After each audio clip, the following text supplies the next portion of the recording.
evening. I'm Yvonne Okwara Matole. We have two very important issues I want you to focus on in our bulletin tonight. First is giving the term blood money a whole new reality.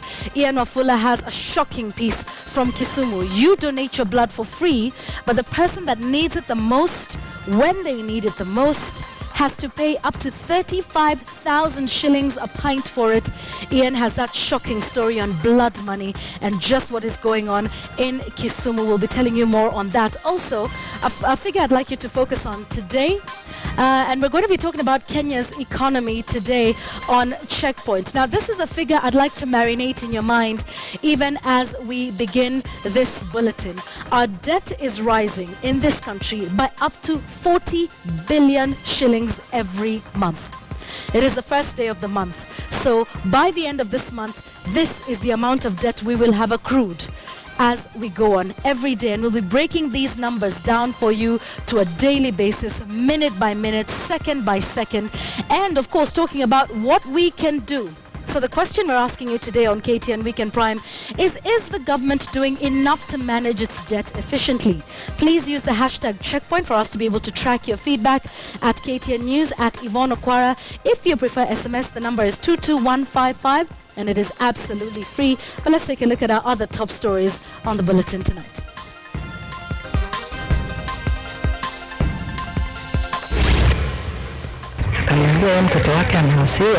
The first one, ameshalipa 15,000. Aniambia kama alishapewa damu nataka ng'ombe. Bribe or die. The illicit sale of blood to dying patients in Kisumu. Hatuna haja na vita, lakini hatuogopi mtu yeyote. And the nerve of politicians preaching hate and actually getting away with it. Kwa sababu kulingana vile elimino wakati ule ilikuwa inakuja na sasa hivi watu wanasema inakuja wanazurukisha tarehe. Hiyo ni kitu uongo. True that El Nino is there. The signal of El Nino which is monitored from the Pacific is still very strong. As just a matter of time. Be prepared for El Nino, the weatherman tells doubting Thomases. And Al-Shabaab hits Mogadishu. Even our Somali refugees begin to return home.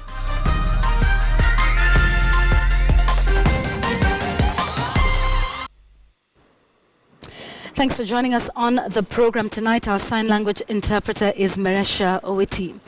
A Kenyan is among the 12 people killed after Al-Shabaab attacked Sahafi Hotel in Mogadishu. The Foreign Affairs Ministry says Kenyan diplomats are safe. Our reporter Rita Tinina with the details.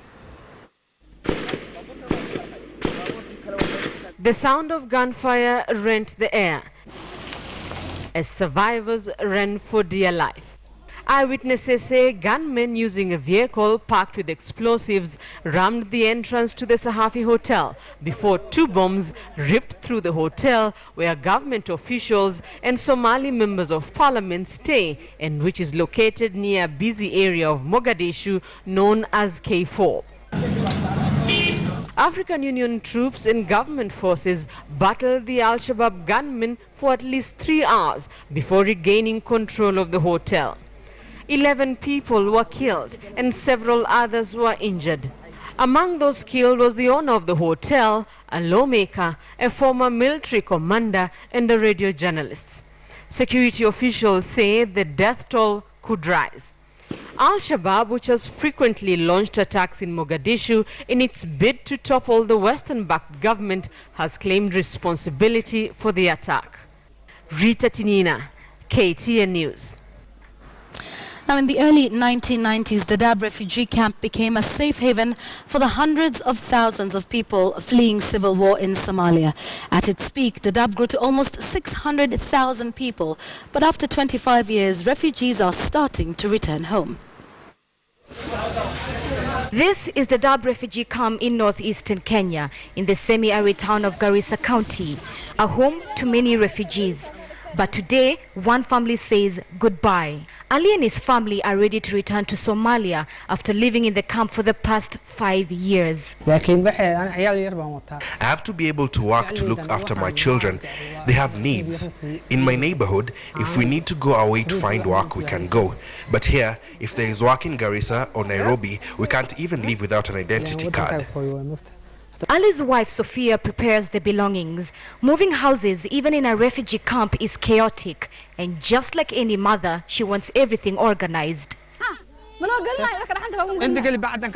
Ali and his family have decided Somalia is safe enough for them to go back and try and rebuild their lives. For the children, it is the first time they have left the camp. Their return is filled with hope. I can't wait to show my children the ocean, to show them the places I used to live as a kid. For the children, their homeland is an unknown place. We are Somali, and I want them to know their culture while they're still young. 3 days later, the family arrives in Kisumu to the jubilation of their relatives. The children are meeting the extended family for the very first time. Ali can hardly recognize the city he left behind. Somali is slowly recovering after nearly 2 decades. 3 weeks after arriving, Ali and Sophia have finally found a home of their own. But the transition back to Somali has been harder than they had imagined. We thought there would be more support when we got here. We are waiting for help to create job opportunities. It isn't what I expected. I hope that things will change soon. As Ali and his family enjoy the calm blue coastal line of Somali, his only worry is whether he can secure a job. The focus remains on the basics of survival.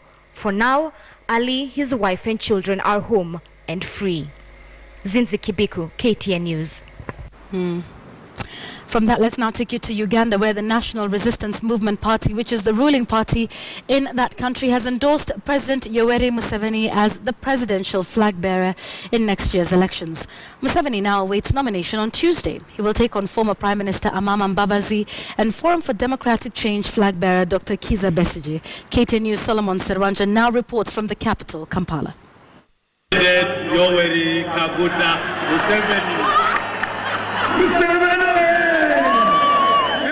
Uganda's ruling party, the National Resistance Movement, has endorsed President Museveni as the party flag bearer for the presidential race in the 2016 general election. Members of the National Delegates Conference, which is the highest decision-making organ of the party, unanimously voiced their support for Museveni. Museveni also doubles as the chairperson of the party. This is the 4th time that Museveni is being nominated unopposed for the position of chairperson of the party and flag bearer in the presidential race. I thank you, the members of the National Delegates Conference, for again showing confidence in me, in the new capacities of flag bearer for the NRM. After the formal nomination by the Electoral Commission on Tuesday, Museveni is set for a nationwide campaign ahead of the February elections.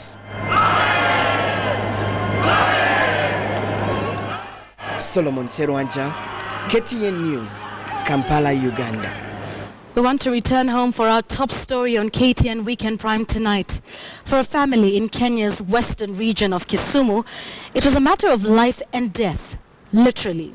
Medical officers at a public hospital demanded for a bribe before they could allow a family member to undergo a blood transfusion. And as KTN News' Ian Wafula reports, one has to part with either cash or even a cow for blood in this particular hospital.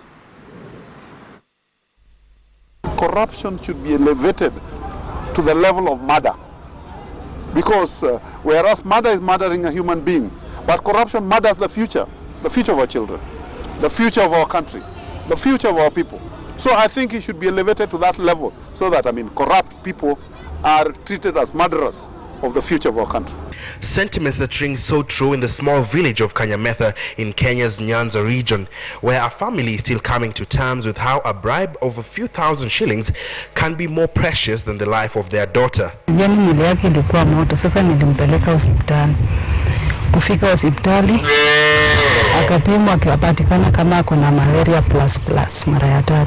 Diagnosis of Elizabeth's daughter revealed that she was suffering from anemia, meaning that she needed blood transfusion, and that is when they noticed a change in the behavior of the medical officer assigned to them at the Kisumu County Hospital. On Tuesday, alienda katoa damu Russia. Kufika kitu mpaka Thursday, Wednesday siku alikata damu. Sasa nikawapigia aunti yangu tena. Ati mamangu alienda kutoa damu mpaka akapewa rishiti akakuja nayo. Hatujapata damu bado. Nikikimbia kwenda kumtolea mtoto damu. Tena unasikia tena wanafanya hivyo. Si ni uchungu kama binadamu. They knew they had no time to waste as the life of their child was at risk. And so they enlisted the help of Elizabeth's aunt, who donate blood and also assist in settling in the hospital bills. Blood bank team pia wanashangaa. Sala chairperson nilikuwa nikiwasiliana naye. Anashangaa washatoa damu mbili.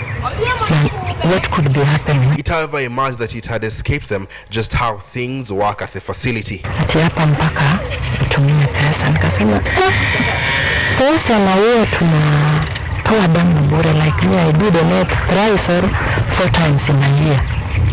Mbona wause? Kaniambia mtoto wake ameusiwa. The first one, ameshalipa 15,000. Their resilience helped and their daughter eventually got the blood transfusion, but there was more. Na siku nyingine akakuja anaitwa Steve. Akatuuliza kama tumepata damu. Nikamwambia yeye alishawekewa akawekewa moja. Sasa akaniambia kama alishapewa damu nataka ng'ombe. Ati hapa mpaka utumie pesa. Nikasema pesa na wewe tunatoa damu bure, like me I do donate 3 or 4 times in a year. Mbona wause? Kaniambia mtoto wake ameusiwa. The first one, ameshalipa 15,000. The family decided to seek the intervention of the Ethics and Anti-Corruption Commission, who arrested the medical officer. The case is now at a court in Kisumu awaiting judgment. The Ethics and Anti-Corruption Commission says it is only a handful of members of the public, like Elizabeth's family, who report cases of graft to the commission. The buck stops with the members of the public in the fight against graft. We get the public on board in the most desired way, then we will be very easily dealing with the problem. And after all, if the Kenyan citizens stand up and work very actively to push the agenda, then we will just be a facilitator of the process. But it's not smooth sailing for the commission. Now it has been confirmed that the 3 arms of government are corrupt. The common man understanding of fighting corruption lies around enforcement of law, especially investigating, arresting, arraigning in court, and probably jailing. This is usually a process, and this is a process which has various stakeholders. So we belong to one section of it, and probably the most important section of bringing the matter up. Once it goes to the DPP and us, and after that going to court, all those become other processes belonging to other stakeholder entities. It is only by changing culture that the country can attain a corruption-free zone, the commission argues, further citing that change starts with me and you. Ian Ofula, KTN News.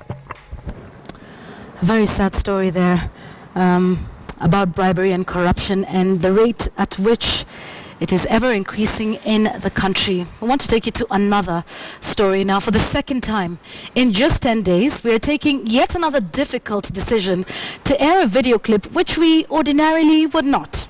The footage of Kiambu Governor William Kabogo addressing hundreds of people at the Thika Municipal Stadium and issuing statements that should put to question the relevance of the National Cohesion and Integration Commission.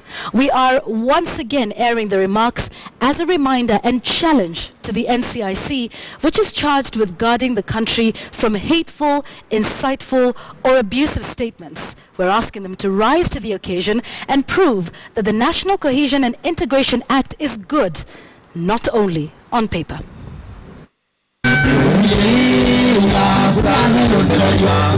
Locals got down to it. And so did Jubilee leaders. as hundreds gathered at the Thika Municipal Stadium to mark 30 years of John D. Matthews' singing career. And where the leaders were gathered, things took on a now all too familiar tone. Kiambu Governor William Kabogo's statement was anything but reconciliatory. Na hiyo maneno ya kutaka kuleta vita kwa Kenya, sisi hatuna haja na vita, lakini hatuogopi mtu yeyote. Ni harama. Tuhamwe. Mero oguo.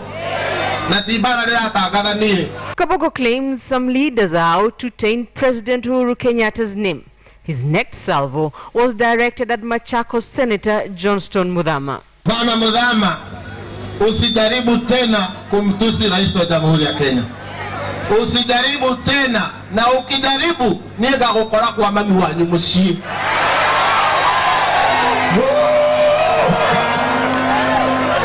Namasiareke he marumage noti Uhuru. Tuko pamoja? Tuhamwe. Mamondo arugama Uhuru. Wadi social media mayuretie kinya bisa siageko. Hawana hadabu bwana. Wajue tumefika mwisho, mnakubaliana na mimi? And the governor was not done yet. His next target, called leader Raila Odinga. Nyinyi watu ya magazeti mwambie Raila awache upuzi. Awache nini? Sisi hatutaki upuzi. Na kama wanataka kupeleka watu kotini, mimi niko tayari na niko na pesa ya kujitetea. Tuhamwe. Tukia utida uhoro ihe desi yothe. Eka na atia. Ana de mwira gakina moke utikena moke amondo athi abatenga.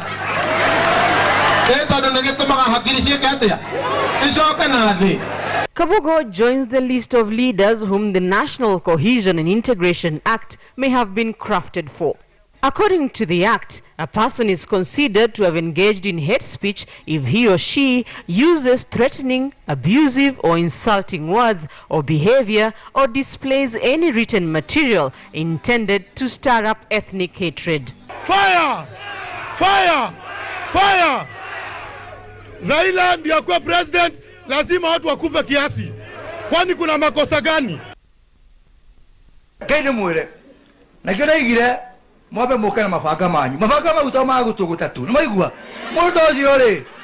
Ukaba mugase ha mukarekerio go kana tujutu wake. One time Nairobi Mayor George Aladwa was arrested but later released. In his case and that of Gatundu South MP Moses Kuria, investigations are ongoing. In October 2012, William Kabogo, then Juja MP, appeared before the National Cohesion and Integration Commission over hate speech allegations. That probe didn't amount to much. The NCIC only gets as far as investigations, and to many politicians, the commission may have proved that it is a toothless bulldog. Only last week, Chief Justice Dr. Willy Mutunga warned of possible violence come 2017 if politicians beating the drumbeats of violence are not tamed. The drums of possible violence are being heard by all of us.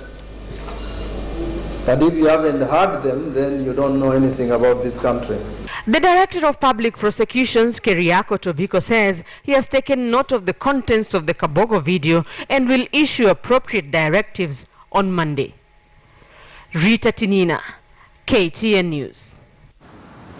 And as we did in Aladwa's case, we're also calling on the party leadership to which Kabogo belongs to issue a statement. Perhaps distancing themselves from these remarks, we will wait and see, but we'll continue to press on this issue of hate speech because we know where this country has been and how far worse things could get in 2017 and beyond. I'd like us to focus on something different now, and it's our discussion today on checkpoint. And we're focusing on the economy. So let's give you some of those statistics first to put our conversation in perspective. And I will also be talking to Paul Wafula, who's our business writer at the Standard newspaper. An article that went largely unnoticed. The day that article was published, Brother Ochola was trending on Twitter. This is what you should be focusing on. Kenya's revenue tax collections are falling behind schedule, and this is what is worrying many in the country as to where we will get the money to be able to finance our economy and our budget and our infrastructure and a number of other projects we have in place, including devolution and the county government. So let's see how much money we have spent on paying our debts. 132.6 billion shillings. Now, this amount that was spent on repaying our debt is nearly half of the revenue that was collected in the country in the first 3 months, that is the first quarter of this year. Our public debt has also gone up by about 60% in the 30 months since President Uhuru Kenyatta took office. It is now at 2.934 trillion shillings.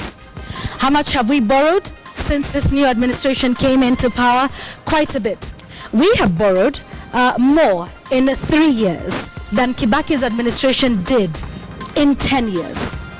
So these are just some of the things that should put this discussion into perspective. And this, of course, then talks about our GDP, our debt to GDP ratio. So let's take a look at that. It is now at 51.29%. When it crosses the 50% mark, then any government should be worried. Let's give you some comparative analysis. Rwanda is at 28% with this one. Tanzania is at 39.9%. Nigeria is at 10.5%. The US, which is what the CS Rotich was mentioning when I spoke to him exclusively last week, said, well, let's compare ourselves to the US. The US is at 102% of their debt to GDP ratio. The UK is far much higher at 89.4%. Well, we'll understand whether these comparisons should be used in this instance. So how much have we borrowed then? 1.1 trillion more since President Uhuru Kenyatta came into office. At that point, the debt in 2013 was at 1.8 trillion shillings. Let's take a look at the debt in 2015. That's this year, so you can take a look at that. It's, of course, 2.9 trillion shillings. So what is this affecting? Well, many services, including those at the county level, because we've heard from the chair of the COG, that's Governor Peter Munya, saying services at the county are coming to a standstill. They're still continuing to ask for money. And it's not just the counties that are suffering. You will know this if you supply any goods and services to the government. Contractors and suppliers are also complaining. They have not been paid for more than 6 months now. So let's take a look at some of these figures now and put them into perspective. All right, this is the figure we showed you at the beginning of this bulletin. Kenya's debt is rising by 40 billion shillings every month. Shall we break that down for you a little bit so that you can into numbers that we can consume? Yes, that amounts to 1.3 billion shillings a day. And every minute it comes to about 1 million shillings. Let's break it down further. It's 15,432 shillings that we are accruing as debt per second. So let's take a look at the time now. It's about 25 minutes after 9 o'clock. Now, we started our bulletin at about 2 minutes to the top of the hour. So that's 27 minutes ago. So 27 minutes since we started KTN Weekend Prime, our country has accrued 27 million shillings in debt. And that's just in the last hour or so. So let's get some perspective on this. And these figures were contained in that article in Business Beat on Tuesday. I'm sure you read that. If you didn't, well, let's have the writer now, Paul Afula, who's our business writer. Thanks for joining us today. Thank you. So what happened? How did we get to this level? When the Jubilee administration came into power, a few things happened right at the beginning. We found the CS Rotich coming to Parliament and asking for an extension to be able to be allowed to borrow more. At that point it was, oh, we are still in good space, but give us 1.3 trillion more space that we can be able to borrow from. And our legislators, without even asking the questions, why do we need to increase debt ceiling that high? They said we will not be able to borrow. We just, extending it just because, in any case of anything. And then the second thing that happened, there was the rebasing of the GDP. So technically, in the business cycles, really nothing has happened to the economy. It's just that someone has gone back and looked at the numbers and brought them back to what is happening today. So no money has actually been added to the economy, but because of that, we're able to say that our GDP has now become bigger. So with that rebasing of the GDP, we're able to say now we have even a bigger headroom to borrow. So with that space, no money coming in. So that was able to put us in a space whereby we can still borrow, and our ratio, our percentage went down to about 48%, and that is the number that people will throw you out there. But without the rebasing of the GDP, now we'll be talking about maybe 55% of the So when I spoke to the Cabinet Secretary for Treasury, Mr. Rotich, he said, well, you know what, debt is not necessarily a bad thing. And That's true, isn't it? I mean, debt is not a bad thing. Yeah. I mean, in corporate sector, in governments to borrow, and he's right by saying that debt is not a bad thing. But what are you borrowing for? You know, you look at a situation whereby we borrowed about 250 billion in the syndicated loan. Right. And when we ask the government, what are the projects that you've done? You see, 250 billion, Yvonne, it's like more than 10 Thika roads. Put those numbers into perspective, because I think for most of us, even a billion shillings, Paul, is hard to imagine. I mean, Thika road will do about 27 billion. That was the initial amount. So, of course, it went up to about 35 billion. So, if you look at borrowing 250 billion, a Kenyan should understand that is like building more than 10 Thika roads. So, if you ask government today, where are those 10 Thika roads, or what is it that they have done? I mean, you'll be told, for instance, the Ministry of Planning was given 45 billion. For whatever reason, I mean, what is that? And you have to understand really what a billion is, and maybe just to help Kenyans to understand. The county government of Nairobi, for instance, they are given about 20 billion from the every financial year. Yeah, to run on 20 billion. So if you know what that means to run a county of 4 million plus people with 20 billion, then you will understand. And yet we're accruing 40 billion shillings in debt every month as a country.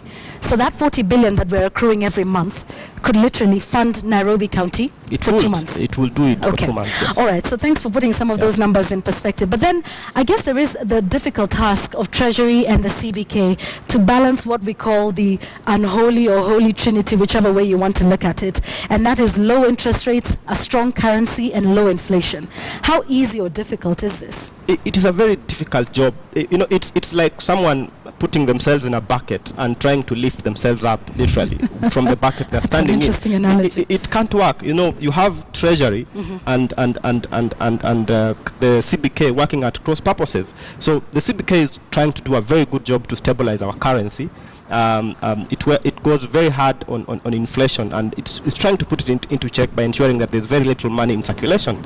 But then on the other hand, you find the government that is going flat out to borrow and spend this money in the same economy. So what is the CBK is left with a very little headroom to operate.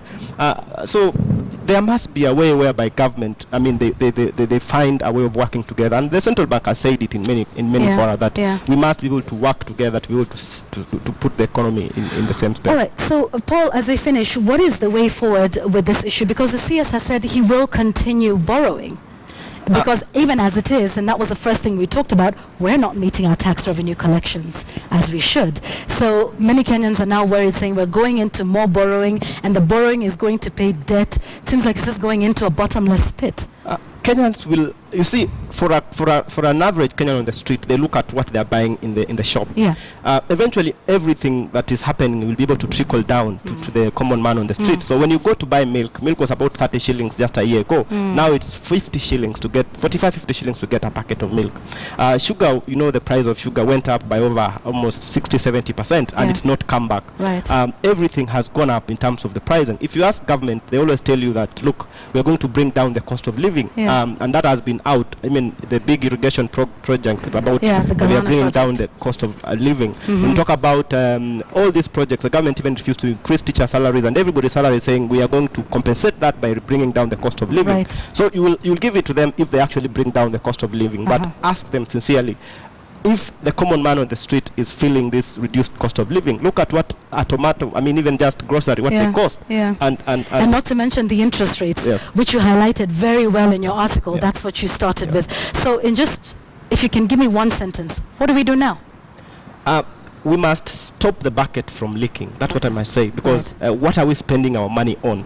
If we are borrowing money to build infrastructure, that has gains in the future. But if we are borrowing to pay salaries or to travel abroad, to fly around, then we are really heading ourselves in the wrong direction. Absolutely. Paul Wafula, thank you very much. He's our business writer at The Standard. You want to catch the business beat? It's in your Standard every Tuesday, and look out for his articles. Quite insightful. That is the focus of our discussion on Checkpoint. In just a few minutes from now, do you think the government is doing enough to manage our debt efficiently? Again, let me remind you, it is now almost past. We have now accrued 30 million shillings in debt since we started KTN Weekend Prime. Do you think we're doing enough? My panel, Okoiti Omtata, who wants more details on how the Eurobond was spent. We have economist Karidhi Muremi, as well as Wanjiro Gikonyo from the Institute for Social Accountability. Please use the hashtag Checkpoint on social media. You can also text us 22155, and we will sample your views as we continue with our bulletin tonight. Stay with us. We're back after the break. Now, is El Nino still coming? That is the question on the lips of many Kenyans amid mixed reactions on the credibility of recent reports over imminent flooding in various parts of the country. The Kenya Meteorological Department insists El Nino is real and it's coming. Meanwhile, the Water Resources Management Authority has mapped 16 flood-prone areas where residents must be on alert. Our special correspondent Alex Chamwada samples preparedness in one of the areas, that is Taita Taveta County. The three-part series, Living with Floods, begins tonight. The 16 main areas are Daua in Mandera, Lower Tana River Basin covering Garissa and Tana River, Lower Sabaki in Kilifi County, Lower Lumi River Basin in Taita Taveta County, Nairobi, Thiba in Embu, Isiolo, Ewasonarok or Rumuruti in Nyandarua and Laikipia counties, Narok Town, and Pekera River Basin affecting Nakuru, Baringo and Laikipia counties. Others are Awach Kano or Nyando area that is commonly known for flooding, Lower Sondu River Basin, Gucha in Migori County, Yala Basin that normally affects Siaya, Busia, Kakamega, Vihiga, Nandi and Uasin Gishu counties, Lower Nzoia affecting areas like Siaya and Budalangi, and the last among flood-prone areas in the country is Sabwani in Bungoma County. In Taita Taveta, flooding occurs mainly when River Lumi overflows after it rains heavily in the upper zones of Taveta, with some of the rainwater flowing from the slopes of Mount Kilimanjaro area in Tanzania. When water comes from Tanzania or even the upper parts of Taveta, it ends up in the flood-prone areas of Kimorigo, Kibalwa, Rekeke and Kitobo within Taveta. But there are mixed feelings on the much talked about El Nino. Mimi siamini kama El Nino inakuja. Kwa sababu kulingana vile El Nino wakati ule ilikuwa inakuja na sasa hivi watu wanasema inakuja, wanazurukisha tarehe. Hiyo ni kitu uongo. Sisi tumekaa tu tunangojea ikija, haya. Tutaenda wapi na hatuna mahali pa kwenda. Principal meteorologist at the Kenya Meteorological Department, James Muhindi, answers the pertinent questions on El Nino. It is true that El Nino is there. The signal of El Nino, which is monitored from the Pacific, is still very strong. As just a matter of time that we are likely to see a lot of flooding over most parts of the country. People have lost their lives because of ignorance. You have been given information, you have ignored it, and then, say for example, you are caught up by France, you die. I remember even during the last season, the rainfall was not very high, but we had told people that some areas are likely to see flooding. Then somebody just say, no, these people are not God. Then you remain where you are and you are caught up by France or maybe landslides. You lose your life because of ignorance. So what I'm saying in a nutshell is that if you don't factor in meteorological information, you are taking a risk. Because I would say meteorological information, it's not 100% accurate. But in most cases, you find that the accuracy is 90% almost going to 100%. Umesomea hii kazi, umesomea. Monitoring and early warning can be quite technical, but ordinary Kenyans can play a role as weathermen and women, nevertheless, in simple ways. Here in Taveta, the Water Resources Management Authority, with the support of partners like the Japanese International Cooperation Agency, have empowered the local community to utilize locally available technology to monitor floods under the wider goal of capacity building. Na wakaweza kutufundisha jinsi ambavyo tunaweza kuelimishana ili tuweze kuambia wenzetu wa kule chini kama kuna mvua imeisha kubwa huku tuwaeleze mapema ili wasikutwe na mshangao kwamba maji yameingia kwa nyumba na hawajui. Kwa hivyo hapa kuna geji, maji yakifika milimita 30, 60, 90, 120, ile ya kwanza ya 30 itapiga alarm. Na hii alarm iko ndani ya hii nyumba. Nimepitisha waya chini kwa chini, nikaingiza mpaka pale ndani ya nyumba. Kwa ile ya March mwaka jana niliweza kupanda juu na nikawaeleza, na kweli nilipowaeleza wakijaribu kujipanga tayari maji kaingia. Wale ambao pengine walikuwa kuondoa vitu vyao, hata kuku, vyombo vya ndani ya nyumba vilichukuliwa, lakini wale ambao ujumbe uliwafikia walikuwa the community around this place will be prepared to use the raised road towards this center. We have raised this road towards the toilets, and the toilets there are raised. They will use the toilets even when they are in this evacuation center. Welcome Chamwada. This is Eldora Primary. You see this level here. This level? Yeah, when the floods, when there are much rain and there are floods, this is the level of water. Okay? It will come this high? This high, yes. Yeah. You can see, and normally it stays here for 1 month. Now, you've been warned about possible floods this year. Do you believe the El Nino is coming, it's going to flood? Yeah, we were prepared because it is all over Kenya. Built a trench up there at the end of the school compound. There's a trench dug by the parents. And also there's a culvert down there. There you are, local solutions for local challenges amid mixed reactions ahead of the expected heavy rains. From Taita Taveta County, I'm Alex Chamwada. What a good round for Gor Mahia there. Now thousands of the Gor Mahia fans turned up at the Nyayo National Stadium to cheer their team as they faced Muhoroni Youth in their final SportPesa Premier League match of the season against Muhoroni Youth. And as Abdullah Ahmed reports, even as they avoided invading the pitch after the final whistle to give players time to celebrate, there was no shortage of drama. Kogalo fans started streaming into the Nyayo Stadium as early as 11 a.m. ready to witness the unfolding of a historic moment. Gor Mahia being crowned champions for a record 15th time. Treated to some traditional songs, dances and tunes, the ever-busy fans eagerly waited for the moment of truth, with optimism that their foot soldiers will finish the league on a high without losing a single match. 2013 tulisema giniwasekao, 2014 tukasema giniwase retain. Hii mwaka 2015 tunasema giniwase kano. Na sisi Kogalo tunasema sasa we are now above Kenya Premier League. We need to join EPL. The little ones were also not left behind, but to some it was however business as usual. Upande wetu biashara si mbaya. Tunaona watu wamechangamka, especially wameva unbeaten sana. Imeshachukua kikombe, ila hali hii mechi itakuwa ni ngumu kwa kuwa Muhoroni wanaona ni lazima watapigana ili Gor Mahia apate hii kikombe. Inside the packed stadium, the atmosphere was electric, while some fans expressed their feelings, a dominant display that it was a Green Army party. It is the final day of the 2015 SportPesa Premier League action. A day Gor Mahia will be crowned champions after their match against Muhoroni here at the Nyayo National Stadium. And every moment of the match was vital, not only to Frank Natal's charges, but also to their ever-supporting fans. A day to reckon indeed, when Kogalo clinched the KPL trophy in style, winning 24 matches, drawing 6 and losing none, collecting 78 points out of the possible 90 to play for.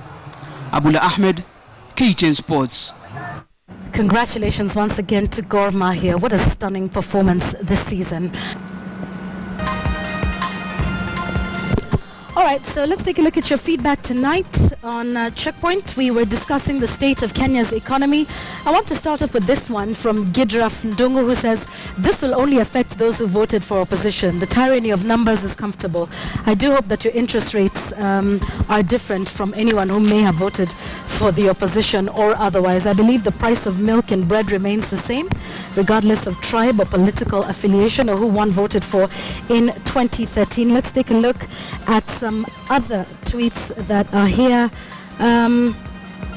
Paul Mwani says, because mega corruption in the executive, judiciary, parliament and county government, MCAs and members of parliament have failed in their oversight role. Let us see another one. Musakali who's echoing what Charles Opil said a little earlier on Twitter today. Why does the government compare teacher salary to Rwanda but are borrowing to the USA? All right, so those are your views tonight. Many of you, of course, complaining about that state there. We thank you for watching and thank you very much for your feedback.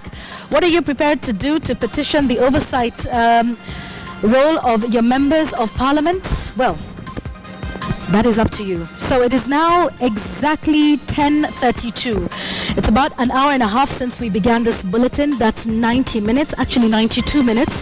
The government has just acquired 92 million shillings in debt since we started this bulletin.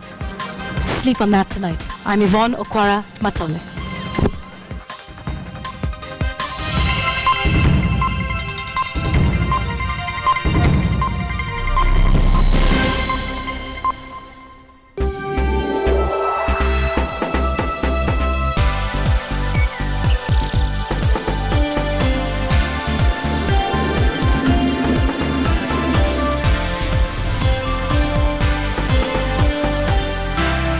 This is KTN. Welcome home.